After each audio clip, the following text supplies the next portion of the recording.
बिस्मिल्लाहिर्रहमानिर्रहीम। अस्सलाम वालेकुम वरहमतुल्लाहि वबरकातुहू। मुअज़्ज़ज़ सामीन व नाज़रीन, आज का हमारा मौजू दुश्मन और हसद से बचाव का कुरानी वजीफ़ा। आज के हम वीडियो में आपसे एक ऐसा वजीफ़ा शेयर करेंगे जो दुश्मन से और हसद से बचाने का वजीफ़ा होगा और कुरान व सुन्नत से होगा। मोहतरम सामीन, दुनिया में हर इंसान की ज़िंदगी में कुछ ना कुछ मुश्किलात ज़रूर आती हैं।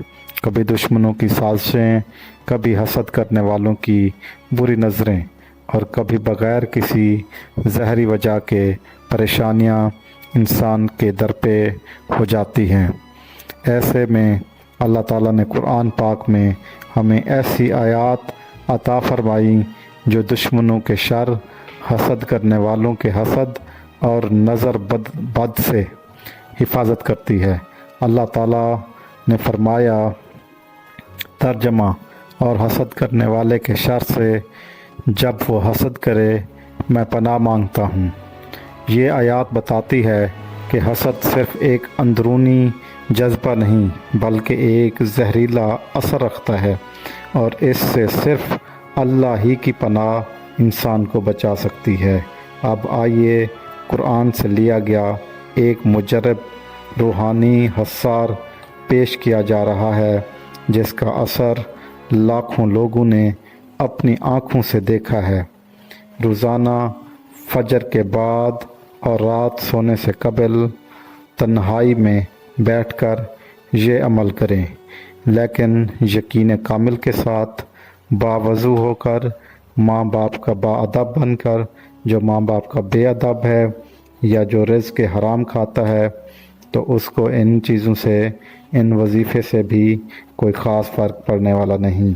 अगर आप रिज़्क़ हराम खाते हैं तो अल्लाह से तौबा करें, रिज़्क़ हराम खाना छोड़ दें, माँ बाप के बाअदब बने और बावज़ू होकर नमाज के बाद दरूद इब्राहीमी 3 बार, अव्वल और आखिर। नंबर 2, आयतुल कुर्सी पढ़ें 3 बार। इसके बाद तर्जमा, अल्लाह इसके सिवा कोई मबूद नहीं, ज़िंदा है, कायम रहने वाला है। सूरतुल इखलास, सूरतुल नास 3 बार। आखिर में हाथों पर दम करके पूरे जिस्म पर फेर लें और अपने घर वालों पर भी दम करें। ये अमल रोज़ाना करने से आपका पूरा जिस्म, घर और रूहानी फ़िज़ा एक मज़बूत कुरानी हसार में आ जाती है जिसमें ना कोई जादू, ना हसद, ना दुश्मनी असर कर सकती है। हज़रत अली रज़ी अल्लाह ताला अन्हा से रवायत है, हसद नेकियों को इस तरह खा जाता है जैसे आग लकड़ी को खा जाती है। यानी हसद सिर्फ़ दूसरों को नुकसान नहीं पहुंचाता बल्कि हसद करने वाले की अपनी रूहानियत को जला देता है। इसीलिए इस अमल को अपनी ज़िंदगी का हिस्सा बनाएं। अगर कोई दुश्मन बहुत ज़्यादा तकलीफ़ दे रहा हो तो एक मखसूस अमल 7 दिन तक करें। अशा के बाद तन्हाई में बैठकर सूरतुल बकरा आयत 137। तर्जमा, अल्लाह तुम्हारे लिए इनके ख़िलाफ़ काफ़ी है और वो खूब सुनने वाला, जानने वाला है। ये आयत 111 बार पढ़ें। दुश्मन का तसव्वुर करें और अल्लाह ताला से मुकम्मल यकीन के साथ दुआ करें। इंशाअल्लाह दुश्मन ख़ुद पीछे हट जाएगा और अल्लाह की हिफाजत में रहेंगे। नाज़रीन, आज के जो आपको मैंने वजीफ़े बताए हैं, अगर आप यकीन कामिल के साथ करते हैं, क्योंकि अल्लाह ने कुरान में शफा रखी है, ये कुरान से है, मैं कोई अपनी ज़ाती नहीं बता रहा और कोई इधर उधर से नहीं बता रहा। अगर आप यकीन कामिल के साथ अपने घर में ख़ुद करते हैं, पाकीज़ा होकर करते हैं, तो कोई जादू, कोई असर आप पे नहीं होगा, क्योंकि अल्लाह के कलाम में ताकत है। तो आपको किसी जैली पीर के पास जाने की कोई ज़रूरत नहीं है। अपने घर में बैठकर आप खुद कर सकते हैं यकीन कामिल के साथ। अल्लाह शफा देने वाला है। हाँ, जो नेक हस्तियाँ हैं ان کے ساتھ ضرور ان کی صحبت اختیار کریں، ان کی صحبت میں ضرور جائیں، لیکن جعلی پیروں سے آپ ضرور بچیں۔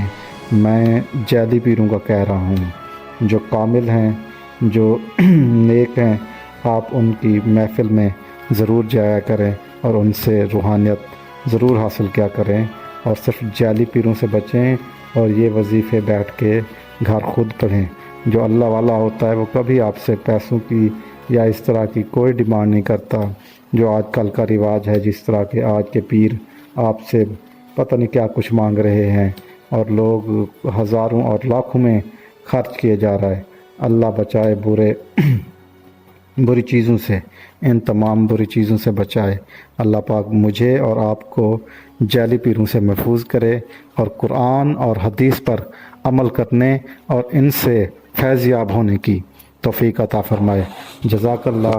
اگر آپ کو آج کی یہ ویڈیو اچھی لگی ہے تو اسے لائک کریں، سبسکرائب کریں اور اپنے دوستوں رشتہ داروں کے ساتھ ضرور شیئر کریں، اور کمنٹس میں اللہ کے 99 نام میں سے کوئی ایک ثواب کی نیت سے لکھیں۔ جزاک اللہ۔ اللہ حافظ۔